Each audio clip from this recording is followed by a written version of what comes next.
What's up, everybody? Welcome back to Save Your Game, and welcome back to the Stormweavers solo RPG. So we've just rescued a merchant who goes by the name of Alsace, and we are on the road to Utgard. So let's continue. You agree willingly, and you're all on your way, wasting no time. The hours on the way do not seem long. What's more, you can even say that you're having quite a nice time. Alsace tells you stories about the distant lands he's seen during many travels. You also share your travel stories. The merchant knows the roads of the north like no one else, so he leads you through safe paths where wolf packs are rarely seen. You spend the night by a bonfire without any unpleasant surprises. Finally, you reach Utgard. Alsace pays his thanks to you for saving him and for keeping him company, and heads to the tavern. What now? We go to 143, right? So we're back in Utgard, the capital of the north, well known for its medical experts. Red clay occurs only, not back, I guess we were in Utgard, as we should say. We just got zapped to the crossroads. We weren't in Utgard, I don't believe.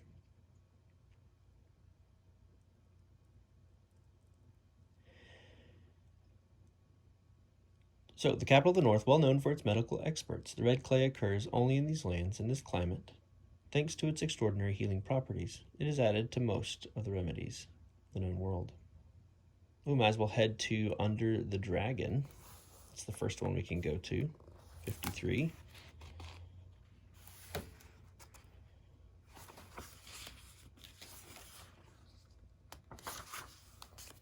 During the winter, it is quite peaceful in the tavern. We can eat a warm meal and rent a room for one night, which is a leg of mutton with cabbage and beer, and a good night's sleep in comfortable bed. This will give us back 10 points of health. That's 10 crowns. We have 50. If you order a meal, make changes on your character sheet, deducting crowns and add 10 points. Okay. We can listen to some rumors. If we haven't met the orc Fat Bullback during this game, you can also play cards. Oh, cool. And we could leave the tavern. We haven't met the orc. Make a note that there's a orc there.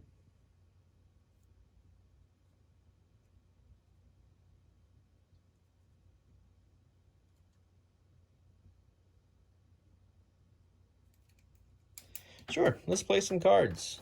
78.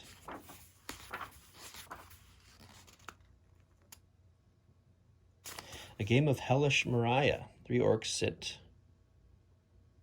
by a table in a tavern. They've decided to spend the winter here, grinning yellow fangs and swearing from time to time with filthy words. They play a card game called Hellish Mariah, squandering their pay. You can join them. The game is played according to the following rules. You set the stake. The stake cannot be higher than the amount you own or the amount the orcs own. Then you check your wisdom. The test is 1, you keep your stake. Additionally, gain the same amount that you've bet. The test has failed, you lose the stake. In the beginning, the orcs have got 300 crowns on them. During the whole game, you can earn more than they would. Note the amount of crowns the orcs still own after every game. Okay. They have 300.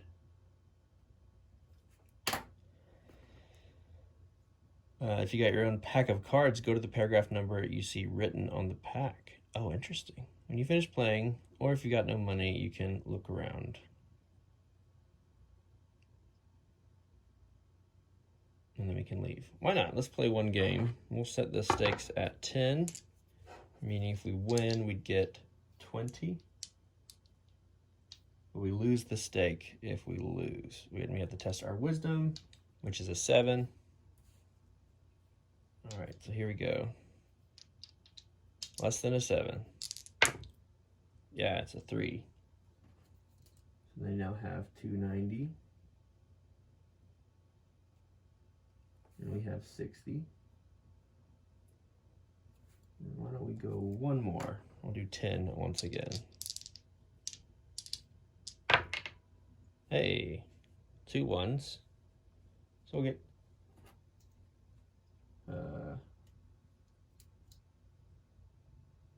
20 gold or 10 gold? Let's see. You set the stake. The test is 1, you keep your stake, and an additional, you gain the same. Yeah, so we're increasing to 60. Now we're increasing to 70 gold. And they're down to 280. All All right, well, we want a little bit of gold. Let's not push our luck too much, though. Let's look around the tavern again. We still have 18 health. Let's listen to some rumors. 121.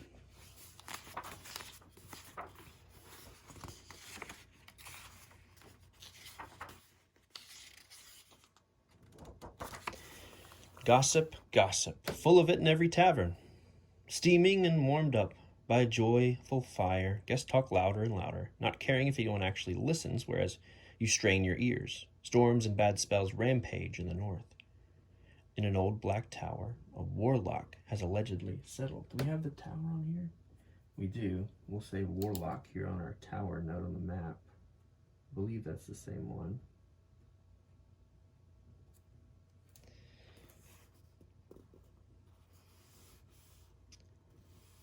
Monsters appear, people abandon their houses and move south, and those who haven't regret it deeply. One of the villagers, who didn't want to give in to the warlock's power, has burned down, and the inhabitants have been turned into werewolves in order for them to guard the entrance of the Black Tower. We'll add that to werewolves, not swearwolves.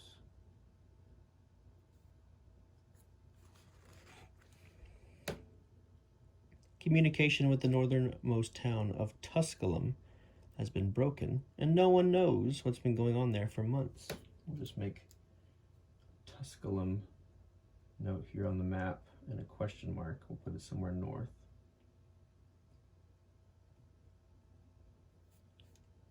Guessing it might be like beyond the tower. The export duties have been decreased to stimulate the expansion of manufacturing. The prices of fabric and paints have dropped. Ships with wood from across the sea, from the country of the Polans and the Rus, came less and less frequently, and logging in the area north of Utgard has practically stopped. So the price of wood has increased significantly, on the other hand.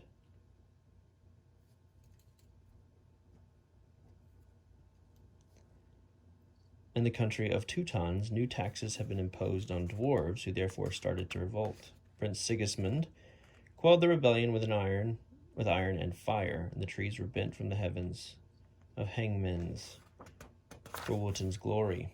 The dwarves have survived. Were running away north and east under the cover of night, looking for places to set up new dwellings and mines. You drift into deep thoughts. There's been a lot going on in the world. Indeed. All right, let's write down some of that stuff.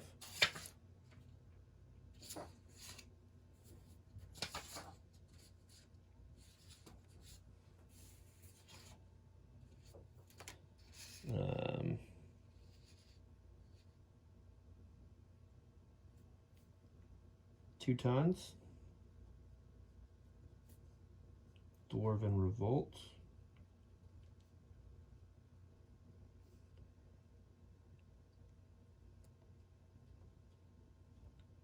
Sigismund quelled revolt. Okay. Good to know. We're back at 53. Should we leave the tavern? I think we could. I don't feel like we need to necessarily go to sleep or anything, because we only are missing 2 health at the moment. Let's leave the tavern. We'll go back to 143. We could go to the medic. Let's do that. 90.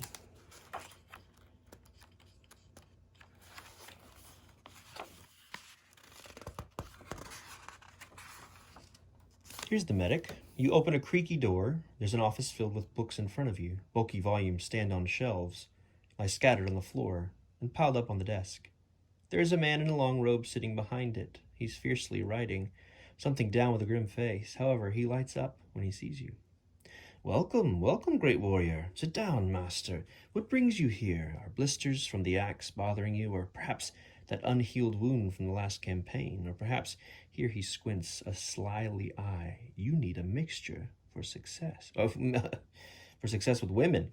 I know you rascals. Here he laughs heartily, but quite fake. To be precise, I'd like a healing mixture, you interrupt the doctor. Of course. I'll willingly prepare it right away. The service shall cost only 40 crowns. It's a simple thing to do. However, I'll need 1 scoop of red clay. It's a must-have. Do you have clay with you? We do not. If not, you won't waste the wise man's time. You leave. Okay, so we need red clay for a healing mixture. We have the coin, but not the clay.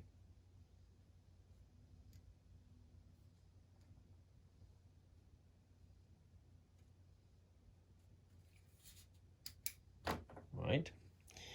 We're back outside. We can go to the armor. I believe that was 120.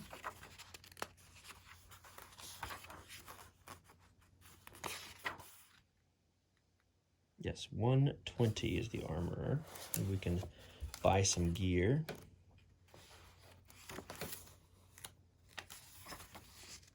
Okay, the merry sound of the hammer echoes through the forge when the armorer's students work hard. He sits at the table by a half-empty bottle and gives witty comments on peon's work. Because the armorer is known in town for his sense of humor, it is worth mentioning 2 of his best jokes. Hey Hans, don't drop your pants. And Matt, you prat. Are you working hard or hardly working? Those aren't very good jokes. I don't think. Interesting. Okay. Hello, master. Have you any good weapons? Are you blind and can't see the price list? The witty craftsman says, and points his dirty finger at a piece of parchment pinned to the beam, which is written. Okay, a heavy double axe, which gives us a weapon bonus of 2. We almost have enough for that. We could do a balancing and sharpening of our current weapon, which would give us a weapon bonus of 1. Chainmail armor. It gives us an AC of 2. That's 70. And we could do a shield. Why don't we go all in?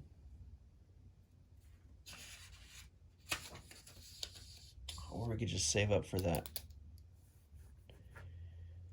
The heavy double-edged axe. Okay, let's see what this says. If you've got the proper amount of crowns, you can buy something here. If you've got a scoop of red clay, you can order a dagger made out of a special sinter, which will be invisible to weapon detecting interesting. This service is expensive. It costs 100 crowns. If you buy anything or order construction of the dagger, add the thing to your equipment card and deduct a proper amount of crowns. Add the dagger as the red clay dagger. You may only pay to balance and sharpen a weapon once per game. Okay. If you don't want to buy anything or order anything, go out to the streets of Woodgard. Let's see, I'm tempted to increase our armor class. But I also we did okay against the wolves, so maybe we just save our gold for now. Yeah, we'll save our gold for now. All right, a few more places we could check out. House of the Sword, Thieves Alley, and the Jeweler's Shop. Let's go to House of the Sword.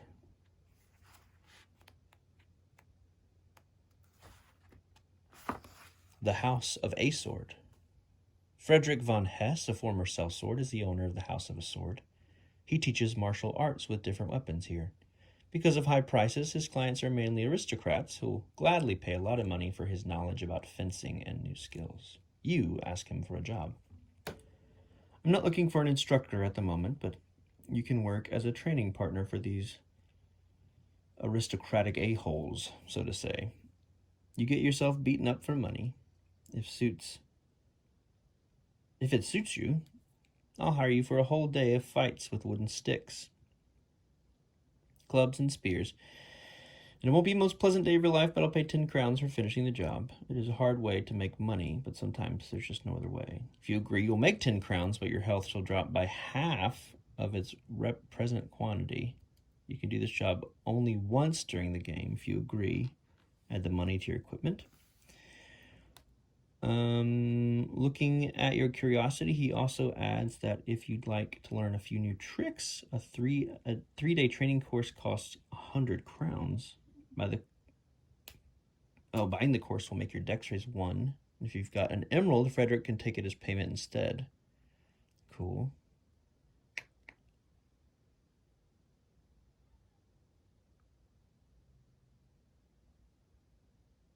All right, sure. We'll make the 10 crowns to go up to 80.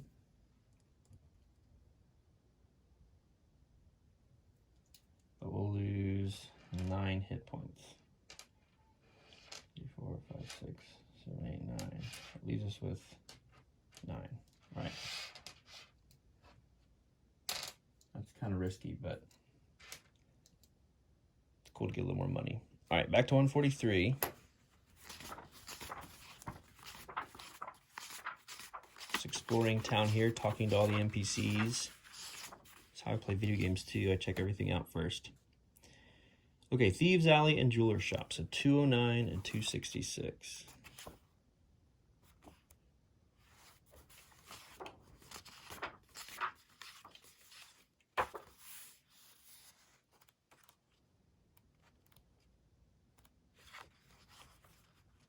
$209. Oh man, check your wisdom.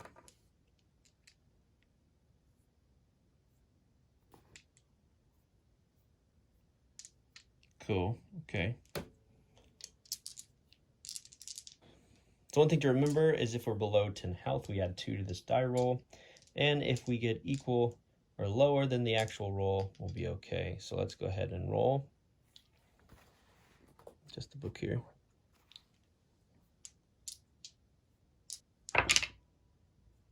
All right, 5 plus 2 is 7, so we're going to succeed. So we'll go to 229. That was a lucky roll.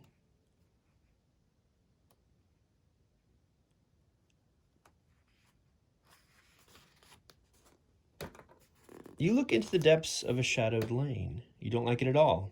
It looks as if every incautious passerby could get hit on the head and lose all their money. Okay. After the deeper consideration, you decide that it's better to visit some other parts of Utgard. Okay, cool. I think we dodged the bullet there. And then what, 226? 260, what was the other place we could go? No, not Eastern Fortress. Let's go to 143 and check. The last place. Thieves Alley and the Jeweler's Shop was 266. Okay, last place here in Utgard to visit. The Jeweler's Shop is situated in the most situated in the most expensive area of Utgard. You locate it by well-kept streets and the gowns of the passers. Some of them look at your worn-out travel clothes with contempt. The store itself looks rather unkempt. The space is divided in half by an iron gate, behind which a stooped, skinny, and bearded jeweler works. As it turns out, he's also a grinder of gems. When you enter, he stops his work and looks at you. Well, we have a customer. Well, Master Dwarf, you probably come from under the mountain and have some precious stones to sell. I'd gladly buy something, but lately the business is not doing so well. I'm almost starving. In a little while, I won't have anything to feed my poor children, my wife says. Change your profession. But what else is there when gem grinding is the only thing I can do? We look at the rattled bones and admire his acting skills. Do you have any gems to sell? No, we do not. We simply go back out to Utgard. All right, so we can leave town through the northern gate, the eastern gate, and the western gate.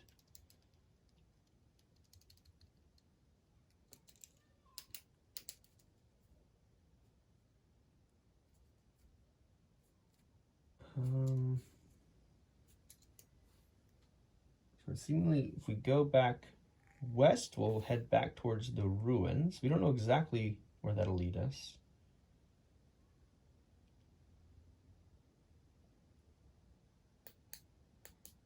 East-ish is a snowstorm and an ice desert. North, we'll get back to the Mount of Ulfgard. Let's go west. We'll go to 11.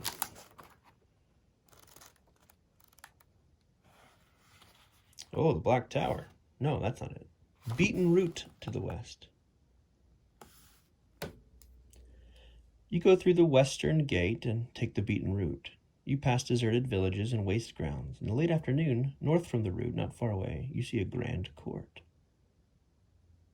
So we can go to the court. We can also keep going west.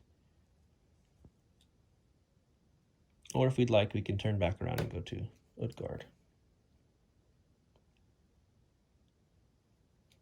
All right, so this is beaten route.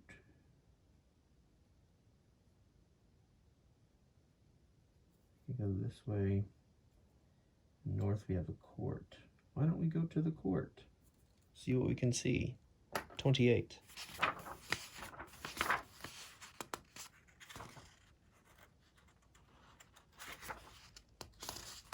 Alsace's house. Hey. The manor is magnificent. Let's make a note of that.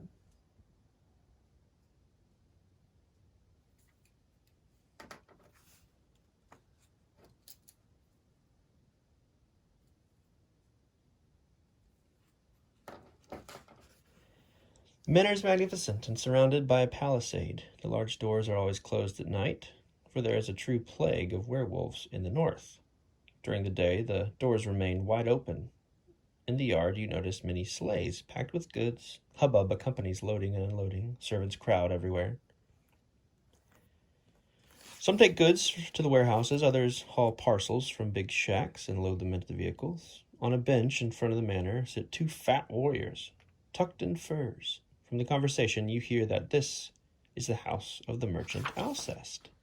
If you've ever met Alsace, you can ask one of the warriors to announce your visit to the host.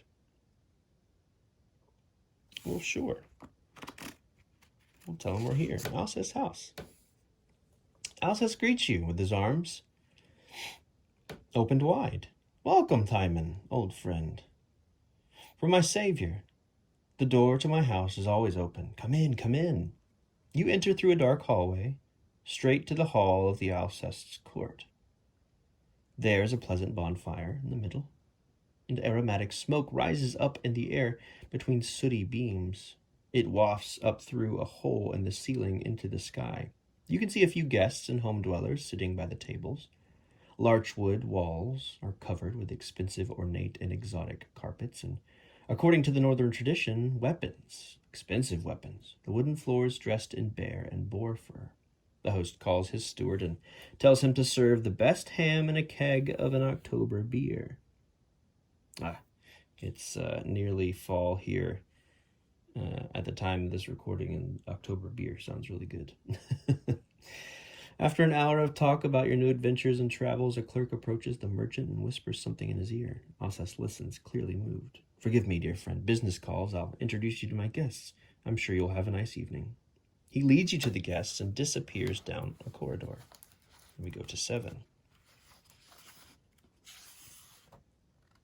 Wow, okay. Here's lots of people. Interesting.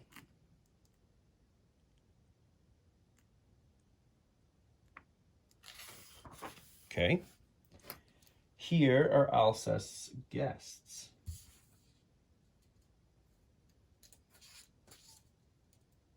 Make some notes. First is Jan Hedrigsson.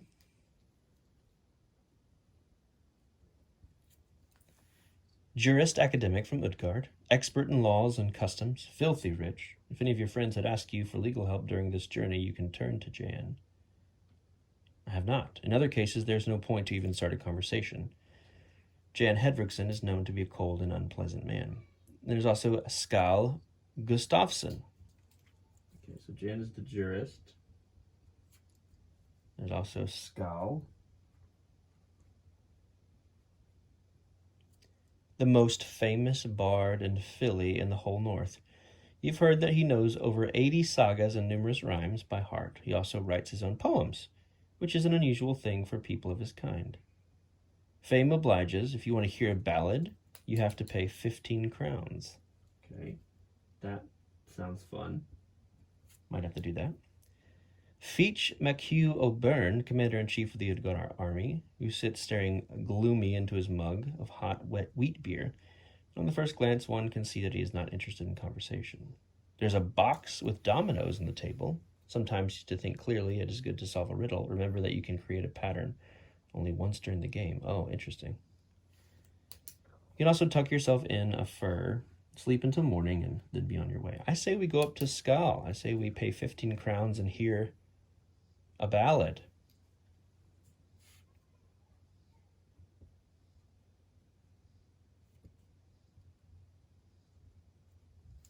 All right, so let's make a note that we're losing, let's see, 15, so we're down to 65. Down to 65 crowns there because we're going to go to 127.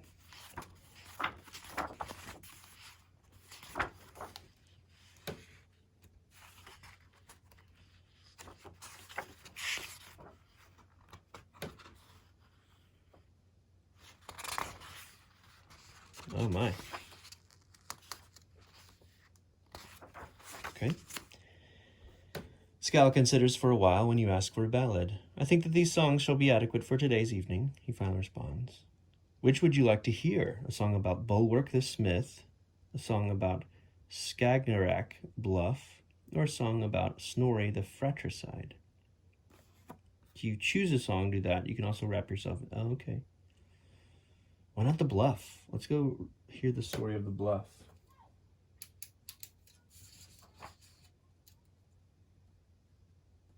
Maybe that'll give us clues. If we ever find that place, there might be some treasure or something there. Okay, so here's our song. Here it is.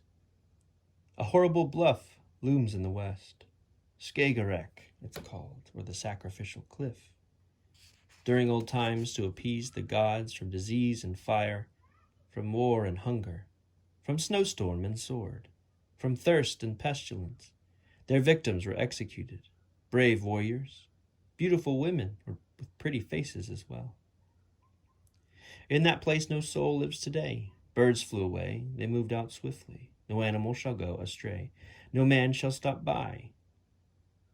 There in a steep rock, in the wall of that cliff, is a dark cave carved out by winds. A blind, mad wizard lives there, the only one that from brotherhood of towns ran quickly, faced the darkness.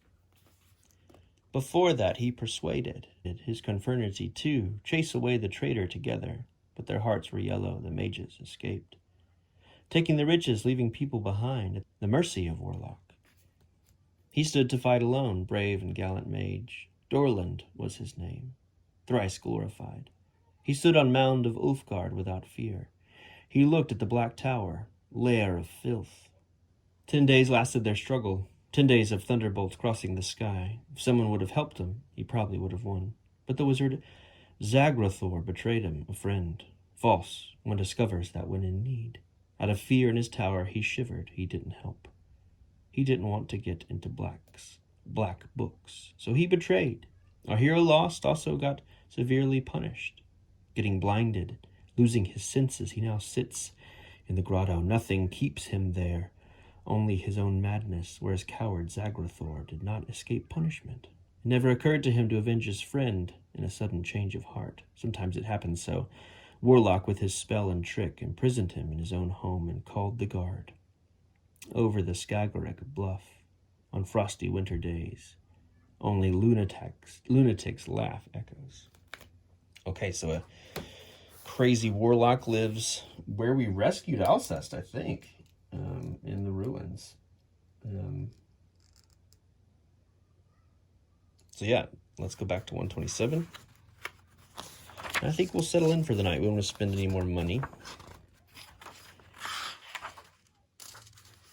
And we'll move west. We'll wrap ourselves in fur, sleep till morning, and set out on a journey. I wish we got health back. Let's move west. 122. Ah, here we are, Skygarak. The moon is high in the sky when you stand over a frightening bluff called Skygarak, or the sacrificial cliff. Beneath, you see ocean breakers pounding furiously into the bluff. Have you heard a song about this place in your adventure? Yes, we have. We'll go to 126.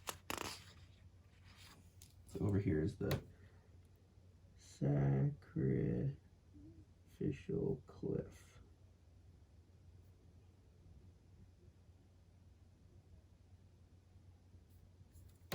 126. You decide to hunt for the grotto of Wizard Dorlin. You start to search for some way to climb down the cliff. Unfortunately, there's nothing there, so you lie down on your stomach at the edge of the bluff and try to see something this way. The moon appears from behind the clouds, and in its light you notice a vertical, shiny white line drawn on the rock. It's perpendicularly falling into the abyss. You decide to check it out. After getting to this place, which wasn't easy, it turns out that the shiny line is an elvish rope attached to a giant stone with an iron peg. Well, you think the last from the seed line sailed away from the coasts of Ireland 4 ages ago. You reminisce how you watched their ship slowly sailing away. At the moment, you realize for the first time that the hour is coming when you'll also go underground, never to return again. Anyway, the rope is here. You grab it firmly in your hands and quickly but carefully slide down. After a few moments, you enter the entrance to the grotto. Have you been to this cave before? No, we have not.